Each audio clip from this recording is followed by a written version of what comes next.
Nossa! Ui!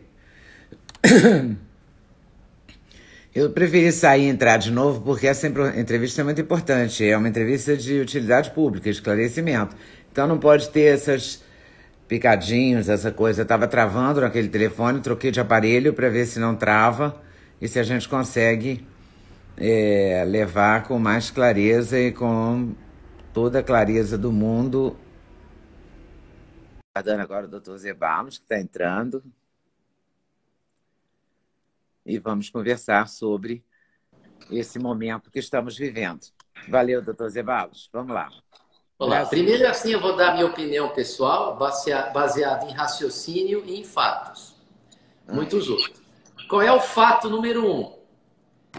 Quem está sofrendo com esta, entre aspas, segunda onda, que é a primeira dos que não foram, na minha opinião, é aqueles que estavam isolados. É a renda, é o sistema privado de saúde.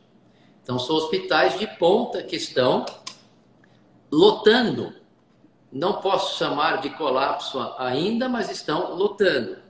Então, eu não posso dizer que isso é um fato, é de hospital privado. Quando você vai olhar no HC, eu conversei ontem com o Calil, ele falou que os números estão estáveis. Tá certo?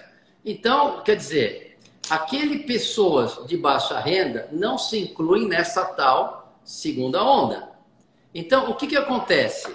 São pessoas que não se expuseram, são pessoas de alto poder aquisitivo que estavam se resguardando. Mas tudo bem, os restaurantes abriram, essas pessoas voltaram. Eu até conversei com você umas 4 semanas atrás que estava havendo sim, estava controlado, mas estava havendo sim um aumento das pessoas de alta renda, mas estava em níveis aceitáveis que não estava nem causando fatalidades, nem congestionando esses hospitais de ponta. O que aconteceu? Eu fiz um rastreamento, porque eu vi quando começou. Começou, infelizmente, em baladas ocultas. Porque é muito diferente você estar no restaurante, põe a máscara, lava a mão, toma os cuidados, você come, e os restaurantes estão abertos há 3 meses e não está acontecendo nenhum afogamento. Agora, uma balada, o pessoal vai com distanciamento, coisa nenhuma, tem baladas clandestinas que eu ouvi dizer de alguns clientes. E são jovens. Aí eu começo a ver que quem pegou, me liga uma moçada que estava todo mundo numa festa, muito parecido com aquele casamento que teve lá atrás. E é esse que está passando para o pai e às vezes para o avô. O que me chama a atenção é que o perfil agora são perfil de pessoas mais jovens. Não estou dizendo que não tem gente mais velha, tem. Mas quem começou isso foi o perfil daquelas pessoas que estão embaladas. Sabe como é que é balado? O pessoal às vezes para se locomover se esbarra. Só para te dar um exemplo, eu tenho aqui as minhas recepcionistas, tomam todos os cuidados. Teve 3 que já tinham pegos, teve uma outra que a gente achou que era imune, porque no primeiro cuidado que teve, a gente isolou essas minhas recepcionistas e ela teve que ir embora também porque estava do lado, mas ela não desenvolveu nada. E ficou aí do lado, quando eu estou falando do lado, 30 centímetros no máximo. Ela não pegou nesses últimos 8 meses. Sabe quando ela pegou? Quando ela foi para a balada. Ela está agora fora com o Covid, um caso leve, mas porque foi para balada. Vamos raciocinar junto? Não tem jeito de fazer balada sem aglomeração. Não tem jeito. Você esbarra, igual samba. Você esbarra nas pessoas. Você... Não, e depois já toma um drinkzinho. Então, fato, essa segunda onda é a onda de um público de renda mais alta, que estava escondido. Analogamente, muito parecido com o que aconteceu na Europa com as baladas de verão. E quem não se contaminou está se contaminando. Essa é a minha interpretação. Lógico, quem não se contaminou está se contaminando. Agora, o que a gente tem que deixar claro é que está saindo cada vez mais estudos reforçando o que explica o fato. Qual é o fato? Eu estou trabalhando há 9 meses, não tem nenhum sinal de reinfecção, ou se tenha 1 ou 2 ou 5 suspeitos, não sei em quantos milhões de casos, quer dizer, uma minoria, não ocorre infecção, existe algo chamado células T de imunidade de memória, que acontecia já documentada com 17 anos naquele vírus, que é o SARS-CoV-1.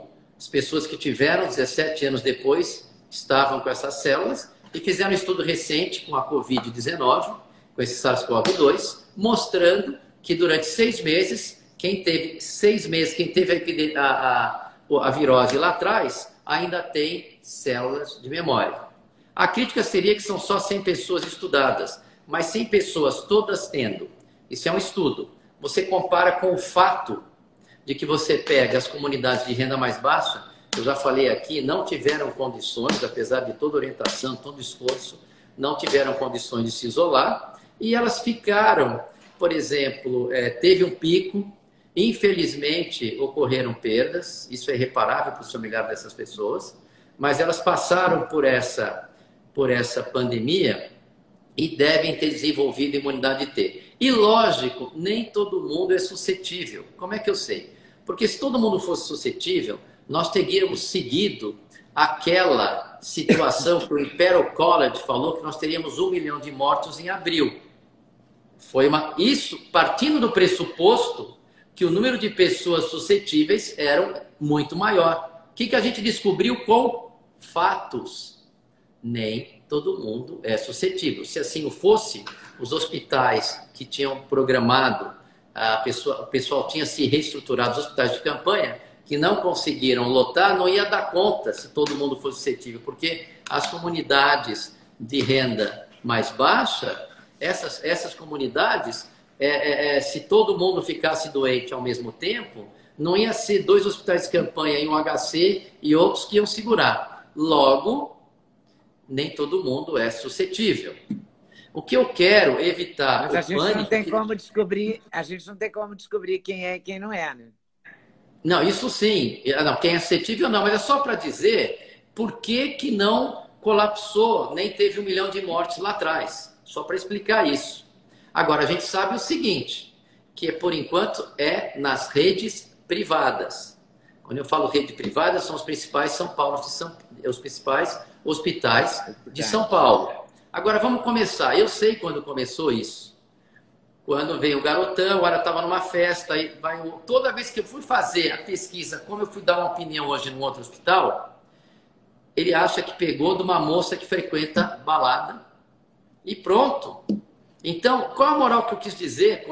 Isso é observação. Você tem que manter os cuidados. Eu, opinião pessoal, acredito pelos números que aquelas medidas que foram sendo tomadas, lavar as mãos, máscaras em locais fechados, nos locais arejados, as pessoas estão recomendando máscara agora por conta do medo. Mas se tiver 1,5 metro de distância, se você quiser abaixar para respirar um ar puro no meio do parque, isso cientificamente é melhor do que você ficar 30 horas com a máscara na cara. Mas tem que ter essa consciência. O que eu não quero é que as pessoas achem que a gente precisa retroceder, porque se você olhar o número de casos, vai ter um reflexo no aumento de casos de São Paulo. Mas não vai ser muito, porque, infelizmente, a classe de maior renda não é uma classe maioria em São Paulo. Conversei com Belém, que a gente lá estava tudo zerado. Apareceu aonde? Nos hospitais da rede privada. Foram aquelas pessoas que estavam escondidas. Apareceu aonde? Em Manaus. Veio um paciente aqui de Manaus ontem. Me falou que é só a rede privada. Então, a conclusão, o que eu chego, quem vai decidir tem que ser o epidemiologista. Aliás, eu gostaria que se algum colega epidemiologista estiver assistindo, ele fizesse, que nem fazem na Coreia, da onde vem o foco. Eu estou dizendo, é das baladas, porque eu tenho uma recepcionista que ficou 9 meses aqui. Vai voltar semana que vem, que já não transmite mais. Ela pegou na balada. Ela não pegou das duas, logo de cara, das duas recepcionistas que começaram a ter os primeiros sinais, ela não pegou. E ela ficou do lado, né? E ficou do lado. Então, é isso que a gente tem que analisar, o fato, para não entrar num pânico de novo e começar a ficar todo mundo em casa, que as consequências são piores. Não estou falando para vocês saírem de casa, não é isso. Estou falando para vocês usarem máscara, lavar as mãos, mas não não ter aquele medo, porque não tem, acho que nem número suficiente. Eu estou louco para ver os números após a eleição, porque deu uma paralisada. Aí eu não estou a par dos números atualmente. Não dá para a gente saber os números. Porque teve hackeamento, hacker no Ministério da Saúde, teve um monte de problema com os Pode ser números. também. Entendeu? Pode ser.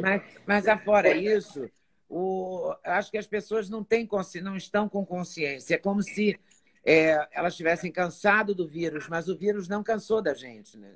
Boa. Ele está aí firme. Se você Tem que der mole, ele vai manter te o pegar. alerta. Tem que se manter alerta, lavar as mãos, usa máscara em locais fechados, tem que se manter o alerta. Mas eu acho que não acho que a população, a maioria se cansou, tem muita gente responsável. Eu acho que tem as baladas. Quando você sabe qual a primeira coisa que o álcool faz, não é deixar a pessoa desequilibrada, perde o senso crítico. Por isso que a pessoa fica alegrinha e começa a falar bobagem. Primeiro sinal do álcool é a perda do senso crítico. Você perde o senso crítico e está numa balada, desculpa, o vírus pula de alegria. O vírus dá pulinho dessa altura de alegria. Então, não podemos esquecer disso. E aí nós temos que ter o que eu falei numa entrevista lá atrás do Pânico, a primeira que eu dei. Os jovens têm que ter responsabilidade com as classes. E não é que o pessoal relaxou, não. Essa turma escancarou que é ficar nas baladas fechadas. Você, usando máscara, lavando as mãos, dá para seguir a vida sem o colapso. Quero lembrar uma coisa para vocês. É o seguinte, quando a gente fala em você isolar as pessoas, é ou porque está tendo muita fatalidade ou porque os hospitais estão em colapso. Os hospitais da rede pública ainda têm bastante ociosidade pelas informações que eu recebi, mostrando que aquela epidemia que infelizmente acometeu essas pessoas de renda mais baixa, já praticamente deixou essa maioria das pessoas com aquelas células T de memória, ou, de outra maneira, traduzindo, imune. E você soma aquelas Mas outras elas frequentaram também as baladas delas, que são os bailes funk. Os bailes funk continuaram acontecendo. Os bailes funk, depois que já tinha feito todo o estrago. Eu acredito, essas pessoas de alta renda que estavam escondidas, que estavam se isolando, eles vão alcançar também essa todo. Por exemplo, eu de 3 semanas para cá, eu tenho certeza que eu atendi 250 casos. Esses 250 casos estão imunizados pela célula T. Tem que ter o cuidado pós-Covid, para trombo, para essas coisas, tem que ter. Eu faço um acompanhamento pós-Covid.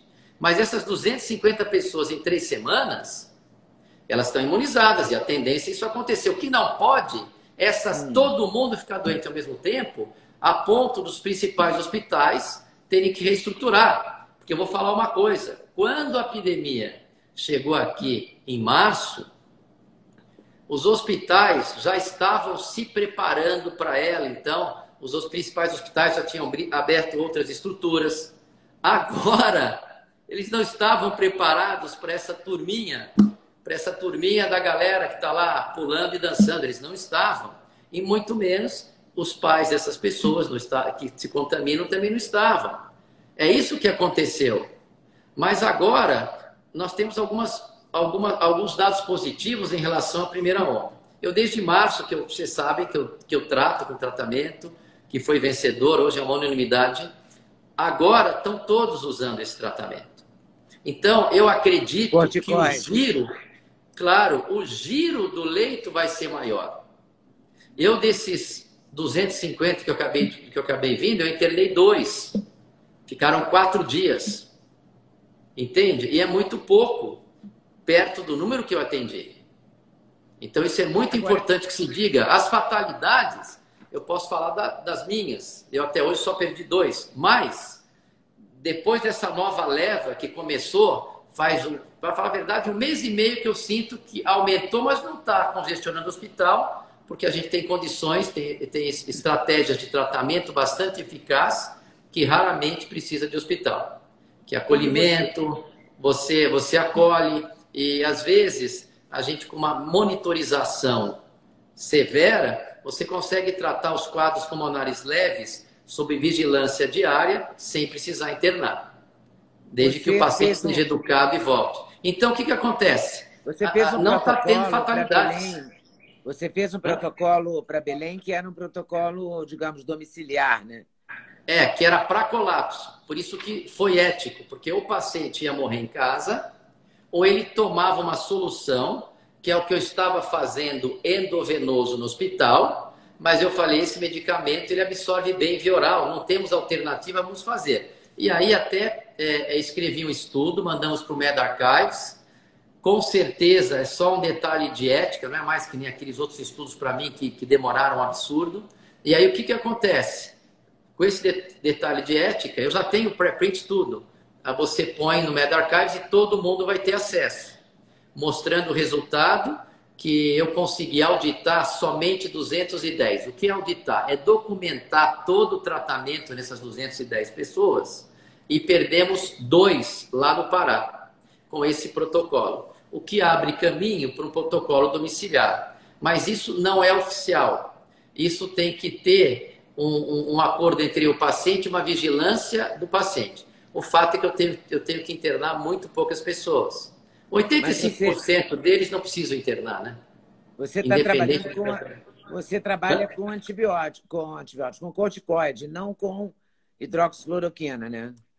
Não, é o seguinte, depende do paciente, o tratamento é muito individual. Existem estudos mostrando que a ivermectina, a hidroxicloroquina e a anita, eles diminuem a carga viral. Tem pessoas que falam, não está cientificamente provado. Eu, particularmente, gosto de trazer o paciente para perto logo. Por quê? Porque é no 7º dia ao 8º que pode acontecer a lesão inflamatória. E quando você pega a lesão inflamatória pulmonar concebida, quanto mais cedo você pegar, melhor. Mas tem que ter um cuidado, porque tem um momento ótimo de entrar. Porque eu vejo pessoas que entram com corticoide antes e me dá um trabalho depois, porque demora para desenvolver a resposta imunológica. O que cura a resposta imunológica, o que melhora a respiração para dar tempo da resposta imunológica eliminar o vírus, são os moduladores da imunidade, que no caso seria o corticoide. Mais Tá tarde ou certo? mais tarde, no 5º dia, 6º dia, não Não, no não, não. primeiro Tem que ser dia, 7º, 8º dia e tem que ter uma correlação sétimo. com a inflamação. Senão você acaba com a resposta imunológica. Aqueles 3 remédios que eu falei, anita, hidroxicloroquina e a ivermectina, tem estudos mostrando comparativamente que não é mais em tubo de ensaio. Eles em vivo, eles diminuem a carga viral. Foi o estudo, inclusive, da Anitta. Ele diminui a carga viral e isso pode ter um impacto na clínica, sim. Quando eu faço acolhimento precoce, primeiro que você me conhece, eu confio muito no meu trabalho e quando você está confiante, você passa isso para o seu paciente. Você passando isso para o seu paciente, existe algo que quando passar essa epidemia eu explico para vocês, que é biologia de crença, que é ciência. E nessa biologia de crença, isso ajuda, tem estudos mostrando. Então eu trago ele para perto e não deixo ele escapar para vir no 12º dia todo estourado e dar um trabalho. Então, por isso que eu gosto do acolhimento. E esses três medicamentos, varia de pessoa para pessoa, varia de indivíduo para indivíduo. O tratamento é individual, tem um que pode, tem outro que não pode, tem um que tem problema no fígado. Então, o tratamento é individual, por isso que eu não vou dar nenhuma receita de bolo aqui para você. Mas uma coisa eu garanto, eles não faz mal, o paciente se sente acolhido e os meus resultados são brilhantes. Aí você vai atrás de resultados, você pega Porto Feliz, que você conhece o Dr. Cássio Prado, na observação. Eu penso da seguinte maneira, o meu objetivo é acolher o paciente precocemente. E aí você não deixa escapar. Então, vamos falar um pouquinho de novo desses lotações dos hospitais privados. O que a gente pode fazer? Primeiro é puxar a orelha da molecada e não permitir que vão em baladas. Começa por aí. Segundo, tem que esperar essa onda de contaminação, porque foi um baladeiro que passou para todo mundo. E esse baladeiro tem pai e tem avô. Então, o que acontece? Isso dá um tempo para respirar para essas pessoas, que dá 15, 20 dias para essas pessoas que entraram em contato se imunizarem. E aí você volta com calma. Um estudo do Science que mostrava qual era a maneira ideal de controlar esse colapso e fatalidades. A maneira ideal era você controlar o número de casos e fatalidades e liberar as pessoas de baixo risco. Aumentou os casos de fatalidades ou os casos de uma maneira que pode ameaçar o sistema de saúde, você isola por 15 dias, chamado isolamento intermitente. Ele é menos danoso. Então, o que acontece? Eu não estou vendo no presente momento, a não ser as pessoas conversarem aonde nasceu, não é a segunda onda para o Brasil como teve, aonde nasceu, a gente controla o problema e vai na solução. Porque estava transporte público aberto. E lá, desculpa, não tem como eles fazerem o controle. Estava restaurante aberto. As coisas funcionando. Tinha os casos, sim, mas eram controláveis. Mínimas fatalidades. Eu não perdi nenhum, mas é lógico, talvez eu tive sorte. Teve outros que devem ter perdido, mas são mínimos. Agora, merecem um alerta de lavar as mãos, máscara em lugares fechados. E agora, às vezes, dá um sustinho desse, as pessoas se controlam um pouco mais. Porque saiu do controle e começaram nas baladas. Então, vamos analisar. Rede pública está tranquilinho, porque talvez as pessoas de baixa renda, estou falando em São Paulo, não sei como estão os outros, mas as pessoas de baixa renda já tenham, a maioria delas, uma imunidade que inibe a velocidade de transmissão. Ponto. Nós temos tratamentos eficazes. As fatalidades são baixas. Então é isso. Vamos falar da Europa agora. Não, deixa eu te perguntar só uma coisa. Por exemplo, uma pessoa pega o Covid, tem o primeiro sintoma, sei lá, num sábado, dia 7, por exemplo, sábado passado, 7. Quanto tempo ela vai ficar com Covid e vai ficar transmitindo? E a que horas e como se dá essa alta? Porque ninguém sabe. A verdade, as pessoas falam assim, não, fulano pegou no sábado passado, numa balada, mas ele já está bom. Ele está bom? Uma semana depois, olha, ele transmite? Se ele tiver sem sintomas, com quadro leve, após 10 dias, segundo o Center of Disease Control, que é um centro de epidemiologia dos Estados Unidos, essa pessoa não transmite mais. Isto é pura observação. Antes, quando eu fiquei de quarentena lá atrás, em comecinho de abril, era para eu voltar depois de 14 dias, desde que eu estivesse bem. Não tinha um exame que pudesse nos garantir que estava. Era uma questão de epidemiologia baseada no que o chinês me ensinou. E estavam certo. Porque eu não transmiti para ninguém e não vi ninguém transmitir para ninguém. Então, é uma observação epidemiológica. Aí o Center of Disease Control deixou 10 dias para os casos leves e 20 dias para os casos mais graves. Alguns hospitais adotam que se o cara está lá internado por 20 dias, ele já não tem mais Covid. O que sobrou é a inflamação do vírus. Então, ele não transmite mais, ele sai da ala de Covid. Isso é por observação. Por observação. A grande maioria fica imune, sim, em 10 dias, porque a grande maioria tem casos leves, que são os 85%. Mas e não adianta fazer um exame, fazer aquele... Como é que chama? Então, o PCR, qual foi o problema do PCR? Aí eu vou contar uma historinha para vocês. Eu não precisei, ainda bem que eu peguei no começo, que eu não tive que fazer o PCR. Por quê? Porque depois um cara inventou que para o médico voltar a trabalhar, ele tinha que ter 3 PCRs positivos, negativos. Só que tinha fragmento de vírus morto. O cara estava jogando futebol, namorando, bebendo, mas não podia voltar. Por que ele não podia voltar? Porque ele tinha fragmento viral. E fragmento viral é vírus inativo. Vírus inativo não transmite. Por isso que depois de uma análise, eles comprovaram matematicamente, que é fácil você observar isso, as pessoas que saem não estão transmitindo depois de 10 dias casos leves e 20 os casos mais graves. Eu gosto de deixar uns 14 dias porque funcionou para mim, mas o CDC já garante menos. Então eu gosto de 14 dias que eu tenho certeza. Nunca tive um caso que foi transmitido daqui para fora. Eu estou hoje no consultório, que eu estava aqui no hospital, vim fazer a live mais perto do consultório. Então o que acontece? Nunca transmiti, nunca aconteceu isso. Então, é dessa maneira que a gente sabe. As pessoas costumam fazer sorologia. Pois Qual é, é o não adianta problema, fazer. qual é o problema dos anticorpos? Os anticorpos, primeiro que a gente não sabe se esse é o que mata o vírus, o que neutraliza o vírus ou não. A gente sabe que tem anticorpos. Vou dar um exemplo. Você tem hepatite B, você tem 4 tipos de anticorpos. Só um que a gente sabe que o cara está protegido. Então a gente não sabe nem se essa sorologia você faz aquele anti-HBS, opa, não precisa tomar vacina de hepatite B. Então, os outros só mostram a exposição. Aí você pega esse anticorpos. Aí você vai ler os estudos e diz que só 30% produz anticorpos. Aí você vê, pega esse exame. Bom, o cara é dos 30% que produz. Agora, esse anticorpo é neutralizante? Isso é um falso positivo? Então você fica com uma informação que não te ajuda. A única certeza que a gente tem... Só se confunde, né? A única certeza que a gente tem é que quando você pega, você fica imune.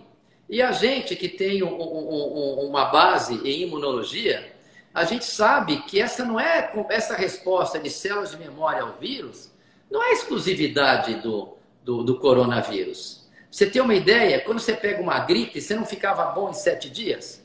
Sim, porque é quando a resposta imunológica ativa. Aliás, esse detalhe que fez eu perceber lá atrás que a doença pulmonar era imunológica, porque ela só aparecia depois do 7º, 8º dia, que na história dos vírus é quando você desenvolve a resposta. Se o vírus fosse o causador da lesão pulmonar, teria que ficar com falta de ar no 1º e 2º dia. Então foi por isso que a gente entendeu que era uma doença imunológica, que era uma resposta, como já descrita na dengue, na febre amarela, que são respostas inflamatórias. Então, a única certeza que a gente tem é que depois que você fica bom, é uma imunidade celular duradoura. A do priminho dele durou até 17 anos. Essa de agora já tem prova que dura 6 meses, porque é de célula de memória. Se você conhece imunologia, as células de memória duram por muitos anos.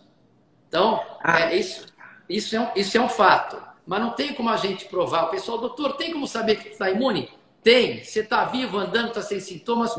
Você está imune pelas células de memória. Agora, e quando é que a pessoa, por exemplo, a Janaína Pascoal falou comigo que ela se salvou com heparina. Porque ela tem heparina, não é para trombose? Então, deixa eu explicar. Aí eu fiquei pensando, então aquele xarelto poderia resolver isso, não? Então, tem médico que está dando xarelto, mas não tem estudo que ajuda ou não. Mas o que acontece é o seguinte, teve uma doutora brilhante, que eu acho que cuidou da Janaína, que ela enxergou logo que o trombo tinha um papel decisivo na falta de ar, e ela usou a heparina. E a heparina mostrou que melhorava o quê? Diminuía os eventos de formar trombo, mas ela podia diminuir a formação do trombinho no alvéolo, melhorando a oxigenação. Então isso foi brilhante. Eu sou tão sortudo que quando eu peguei o primeiro caso, eu dei corticoide. E sabe por que eu dei heparina? Porque eu não sabia ainda. Porque ele estava na cama e que o paciente acamado, você dá heparina para prevenir trombose. Então tem um pouco de sorte aí. Então, mas depois a gente viu o mecanismo que tem a inflamação, e a inflamação ajuda a formar trombo. Agora, tem algumas coisas que acontecem com algumas pessoas. Gente, é muito raro, mas eu tenho que mencionar. A ideia que eu tenho é que depois que o vírus ele é destruído, mas ficam partículas virais distribuídas no sistema nervoso. Eu conversei até com um médico americano, extremamente influente lá nos Estados Unidos, ele concorda comigo. Ela se distribui. A ponto até de distribuir no rim. Tinha uma pessoa que estava com uma hemorragia renal 4 meses depois de ter tido o vírus. Quando tirou, tinha fragmento de vírus. Ou seja, essa sequência de vírus ela pode desequilibrar a coagulação e causar uma resposta inflamatória. Por isso que tem essas sequelas neurológicas, mas, repito, a grande maioria delas reverte A grande maioria delas reverte. Mas a notícia é que a grande maioria vai bem. Algumas pessoas demoram 2, 3 meses para ficarem inteiros. Eu demorei 1 mês e meio para ficar assim 100%, para correr, fazer as coisas que eu gosto e me sentir bem. Demora, mas aí já tem uma outra explicação. Isso tudo é minha suposição. Estou falando que é isso que acontece. É que a resposta imunológica fica mais reativa. Não é dizer que o vírus voltou, porque você cansou de ver pessoas assim com vírus negativo. Aqueles que dão, elas passam 2 meses, tem uma sinusite, ainda tem fragmento de vírus, o pessoal pensa que é reinfecção, não é. Você trata a sinusite, o garoto sai andando sem problema nenhum, trata a amidalite. Então, se existe, mudei o assunto agora, reinfecção, na população de bilhões de habitantes deve ser mínima, porque a gente não vê isso todo dia, a gente teria que ver mais. Agora, complicações neurológicas você vê com alguma frequência. Nariz e olfato, então você vê que são 33%. Das mais simples, como perda transitória do paladar e do olfato, que eu já vi gente que durou 3 meses, mas voltou, até alteração de marcha, quando as pessoas caminham e perdem, são pessoas, mas são pessoas que tiveram casos muito mais graves. Eu associo essas complicações com o tempo de tratamento. Por isso que é bom você tratar antes e conter essa inflamação logo no início. Logo no começo. O paladar demora muito para voltar? O paladar e o olfato? O paladar depende da pessoa. Eu vou falar o que eu vi. Eu já vi gente que demorou 4 meses e gente que demorou 3 dias. Então, quer dizer, depende de cada um. Eu acredito que deve ter uma associação, não o paladar, mas esses casos mais graves que demoram para voltar e que tiveram muita carga viral, que demoraram muito para tratar. Agora, então, só para voltar um pouco, eu sou a favor do acolhimento precoce, eu tenho evidências com a anita que funciona, tenho evidências com a ivermectina que funciona e tenho evidências com a hidroxicloroquina. Tá? Então, isso quando dado nos primeiros 3 dias. Isso é um fato. Nós temos experiências de observação. Se isso funciona... Você acredita na profilaxia? Tomar ivermectina 1 vez por mês ou 2 vezes por mês? Então, eu converso muito e admiro muito a doutora Luciquer. Ela estuda muito, ela põe as fichas dela nisso. Mas aí tem que ter um estudo. Existe um estudo egípcio que mostrou uma eficácia de 94% de proteção para quem preventivamente. Esse estudo, inclusive, motivou o National Institute of Health a sugerir, a estimular pesquisas nessa linha. Então, tem estudo saindo. Pode ser que ajude, sim. A experiência de observação do prefeito de Porto Feliz, o Cássio Prado, ele dava num quarteirão, esse quarteirão que ele fazia prevenção logo após um contato, não desenvolviam a doença. Essa é observação. E aí, se isso funciona ou não, se isso é estatisticamente significante ou não, é o tempo que vai dizer. Mas a gente está no meio de uma situação em que você traz o paciente para perto, dei muita ivermectina e quando precisa o pulmão começa a inflamar, aí eu dou corticoide. Não estou sozinho, são colegas do Brasil inteiro que fazem isso. E eu vi alguns hospitais de ponta, hoje eu soube que um paciente meu foi lá e eles já estão dando até corticoide ambulatorialmente. Isso não é assumido porque não tem estudo. E aí pode causar problemas, mas o importante é que a gente está salvando gente, o resto tudo não me interessa.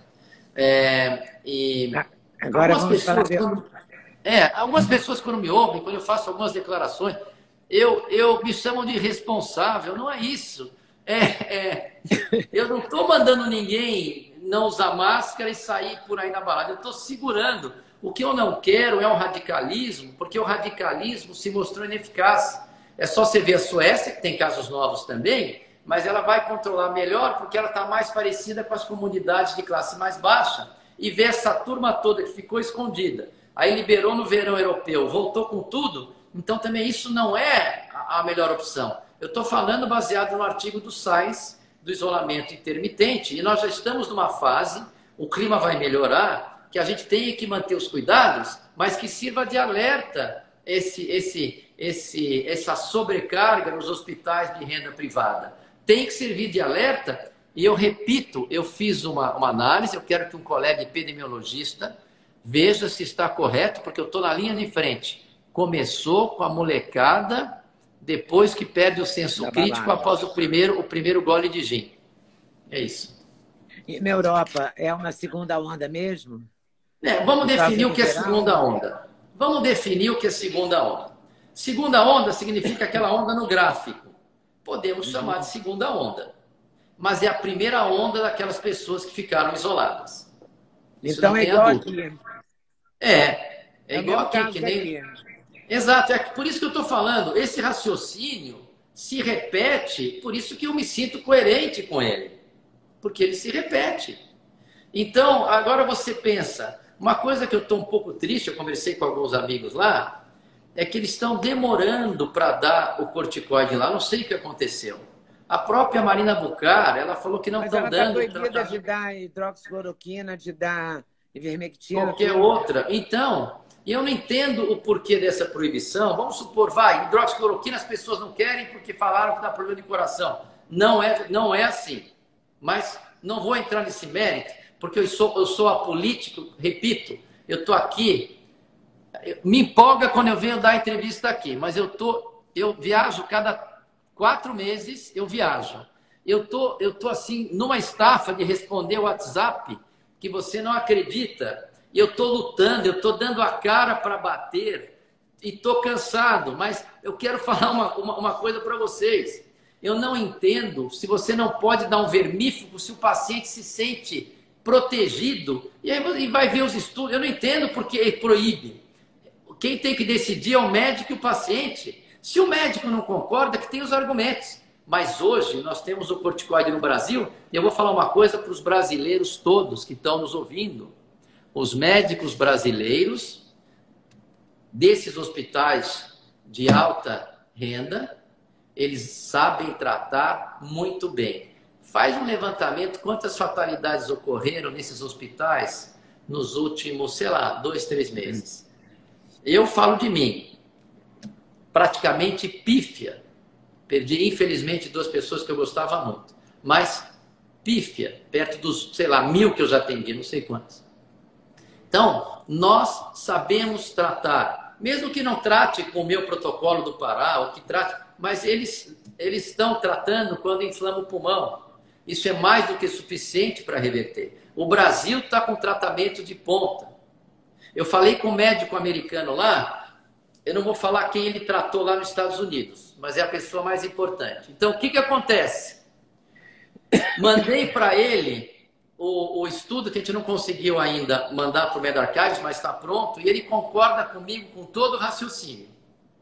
Ele concorda comigo com todo o raciocínio. Então, eu não entendo por que isso não é aplicado, porque nos Estados Unidos eles estão demorando para dar. A Austrália só começou a dar corticoide semana passada. Sabe como eu sei?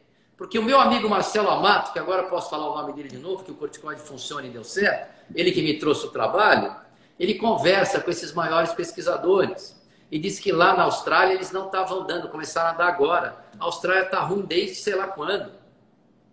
Então, precisa haver uma uniformização. Agora, eu não entendo como é que... O SUS da corticoide, esse protocolo do corticoide, o SUS usa? As pessoas do HC, eles não dão em casa, é uma questão de critério deles. Eu acho que se você não é um médico particular, que você pode ficar em cima do seu paciente, é arriscado você montar um sistema desse no SUS. Eu entendo. Porque não tem como você ficar em cima do seu paciente. Agora... Eles dão quando o paciente interna. Dão corticoide, sim, quando o paciente interna, é um protocolo. Pelo menos lá no HC, isso eu tenho certeza. Tenho certeza absoluta. E por isso que as fatalidades, elas são mínimas. Que isso é uma coisa que dá o conforto para a gente hoje. Qual o problema, então, do hospital ficar sobrecarregado? É alguém com uma pielonefrite aguda precisar de um leito e não ter.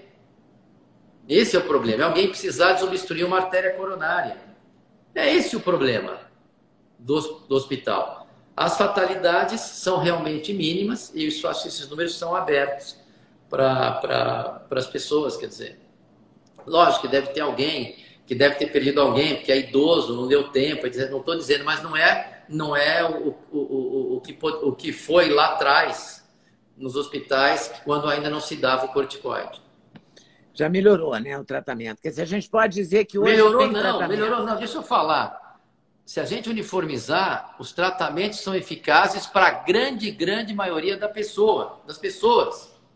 E nós estamos já, que inclusive um hospital aderiu à nossa ideia, já está fazendo, ainda correndo atrás do estudo, de um biofármaco, que a pessoa veio aqui no meu consultório depois que teve. Chamou atenção que ele estava com 75% do pulmão tomado e nunca teve falta de ar. Aí ele tomava um remedinho para reumatismo. Eu fiquei com aquilo ligado. Falei, opa, será que esse remedinho bloqueia lá, que nem a heparina da doutora, será que ele bloqueia o coágulo? Porque faz todo sentido se você conhece o que esse remedinho faz. Aí eu vou dar uma entrevista para ler da Nagli, falar sobre vacinas, fui estudar, que eu não vou chegar aqui sem informação adequada. No que eu estava estudando, no Lancet estava escrito evidências se acumulam favorecendo o uso desse remedinho. Aí tinha uma pessoa que não estava respondendo, o que é raro ao corticoide, aí eu acabei fazendo, melhorou o pulmão, e já fiz em 4, 5, 6 pessoas melhorando. Mandei um colega meu que não estava respondendo a nada lá em Curitiba, fez o remédio, então é algo promissor já para a terceira fase inflamatória. Que foi uma obra da casa, o cara cai aqui no meu consultório. Foi uma coisa engraçada. Mas aí, o que acontece? Nós temos tratamento eficaz, sim. O que não pode é deixar passar do ponto. Por isso que eu falo de acolhimento precoce. Eu não falo agora mais tratamento precoce, porque você fica numa situação que eu quero ficar longe da política. Eu quero é continuar ajudando os colegas a terem terapêuticas eficazes.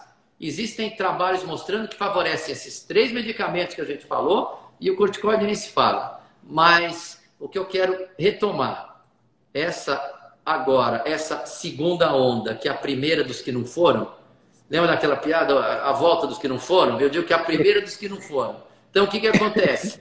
Essa segunda onda é secundária, nasceu. Não é que houve um relaxamento, houve 2 pés inteiros numa casa, como é que chama na jaca? 2 pés inteiros 2 pés na jaca. E agora nós temos que controlar isso.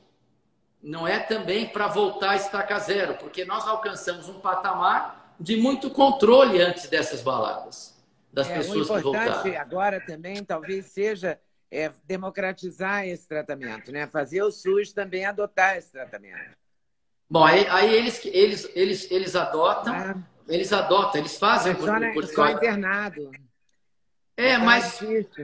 Mas é que não sei, é que agora não sei se o SUS está precisando agora disso.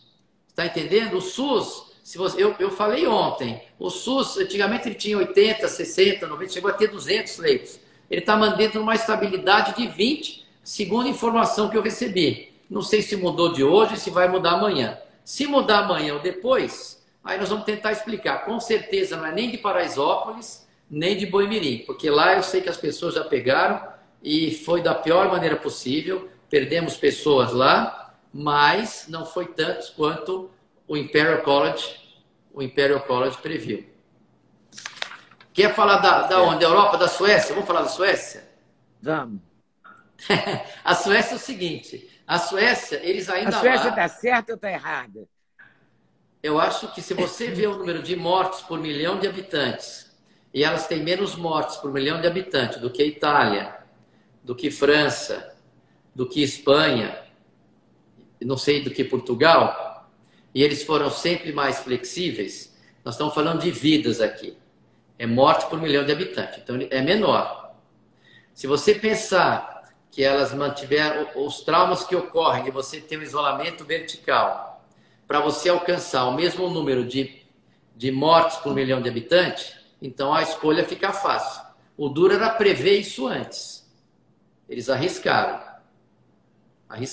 e se mostraram com o tempo que o número de perdas foi menor por 1 milhão do que nos outros locais. E os outros locais têm as consequências de colapso em hospital psiquiátrico, tem as consequências econômicas que a gente nem fala.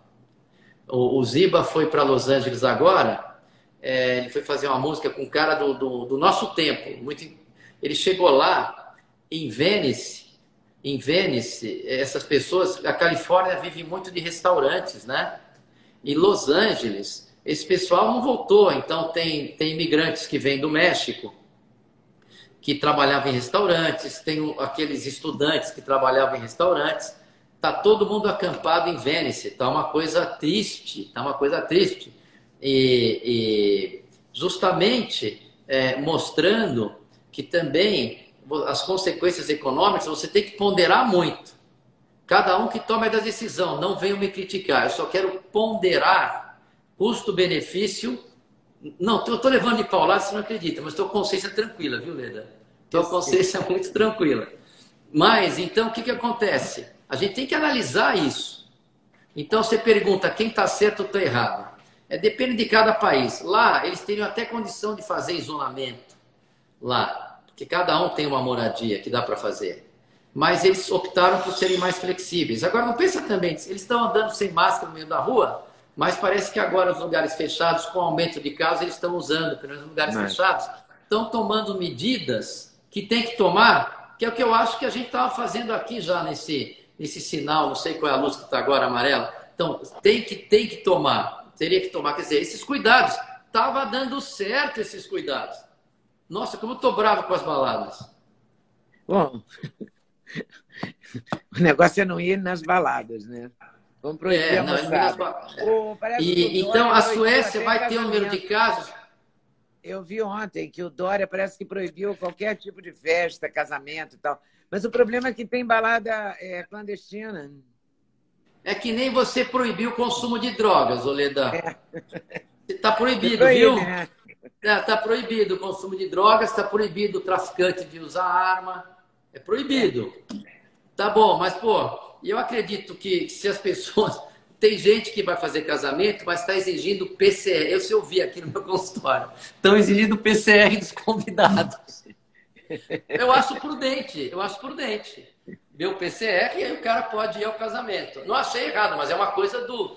para quem é poder aquisitivo alto. Não dá para fazer isso por aí. Não dá para fazer isso e agora, as baladas que mais me preocupam assim são as clandestinas. Essas que me preocupam. E espero, mas agora com esse susto aí, que graças a Deus não está morrendo gente. Graças a Deus, não posso dizer que está tendo aquelas fatalidades absurdas, não está morrendo gente, graças a Deus. Mas tem que dar um jeito de fiscalizar essas baladas clandestinas de alcoólicos. Tem responsabilidade também, né? É o que eu falei na primeira entrevista. Você, jovem que está ouvindo, não vá em baladas. Espera acalmar um pouco, pelo amor de Deus, não vá em baladas. E repito, essa segunda onda é infelizmente, que é uma minoria, que são as pessoas de alta renda. Mas essas pessoas de alta renda são capazes de lotar hospitais da rede privada. Em Manaus é assim. Podem contaminar outras, né? Exatamente. Não, contamina tudo. E aí esse pessoal leva para casa. E infelizmente, vai ter um avô. Os outros a gente não fica tão preocupado. Os velhinhos às vezes não trabalham, às vezes não. Mas dá trabalho. Mas eu não tô pessimista, nem com medo, porque as fatalidades eram o que preocupava a gente lá atrás. Hoje eu estou muito mais seguro, porque os brasileiros aprenderam, todos, com estratégias eficazes a tratar. Tem alguns erros do pessoal da corticoide antes? Tem. Tem algumas pessoas que não acreditam no tratamento precoce? Tem. Mas todos eles, quando chega o pulmão inflamado, eles usam o corticoide e ainda tem algumas outras alternativas que estão sendo estudadas. Então isso é que me deixa tranquilo e eu quero que tranquilize as pessoas que estão nos assistindo, mas lavem as mãos, máscara em lugares fechados e é bom dar uma retraída, que a galera estava soltando mesmo. E aí a gente segura... As pessoas ficam doentes não ao mesmo tempo, tem um tratamento que funciona, tá certo? Não pode demorar para procurar o seu médico, chegar muito inflamado, chegar com o pulmão, ou já com muita falta de ar. Isso aqui não pode acontecer. Vai ao médico antes da falta de ar? Muito antes. Vai com febre. Vai na febre. Vai no primeiro, segundo sintoma, né? Exatamente. E aí conta esse sintoma. Deu 7 dias... O médico você tem que informar o médico ele vai basear o tratamento dele, o médico que conhece a fisiopatologia da doença, que os primeiros 7 dias é replicação e desenvolvimento da resposta imunológica. Para apenas 5% dos casos, os outros 7 dias restantes, pode acontecer aquela inflamação. É nessa hora que você modula o sistema imunológico. Então, os médicos sabendo disso, você fala para o teu médico, o meu sintoma foi tal. Foi uma dor de cabeça? Então, foi tal. Acabou. Não é do dia que você tem o exame positivo. Não é isso. Tá certo. Doutor Zeballos, muito obrigada. Muito Imagina, obrigada. espero que tenha ficado claro. Um beijo enorme. Eu acho Depois que eu claro. falo que acabar a epidemia, eu falo da biologia da crença. Tá bom. Tá valendo. Tchau, linda. Beijo. Tchau, querida. Tchau. Obrigado. Tchau. Obrigada. Tchau. Conversei aqui com o doutor Roberto Zeballos, que tem uma experiência muito boa. Ele fez um protocolo que Belém usou, além dele tratar pacientes aqui em São Paulo, em grandes hospitais e uma clínica enorme. Ele fez um protocolo para Belém do Pará que salvou Belém, assim, no sentido de que ele adaptou o corticoide que estava dando só venoso para via oral para poder salvar pessoas e salvou. Então, é uma palavra importante a dele, a gente ouvir. Eu vou fazer uma pausa agora, eu volto 8 da noite no Clube da Notícia. O Clube da Notícia é um grupo de conteúdo fechado que eu faço no meu canal do YouTube, canal Leda Nagli, e convido você a vir com a gente se inscrever no Clube da Notícia. Mas convido você principalmente para se inscrever no meu canal. Por favor, se inscreva no meu canal. Você vai encontrar mais de, acho que quase 700 entrevistas de medicina, de arte, de cultura, de política, de tudo que você pode imaginar. Tem até culinária. Tem de tudo, realmente. Tá bom? Vem com a gente, 8 horas, canal Leda Nagli no YouTube, Clube da Notícia. Estou esperando você. Vem com a gente. Toda noite a gente discute as notícias do dia. Não tem fake news lá, não. Lá é só verdade. Valeu? Até mais.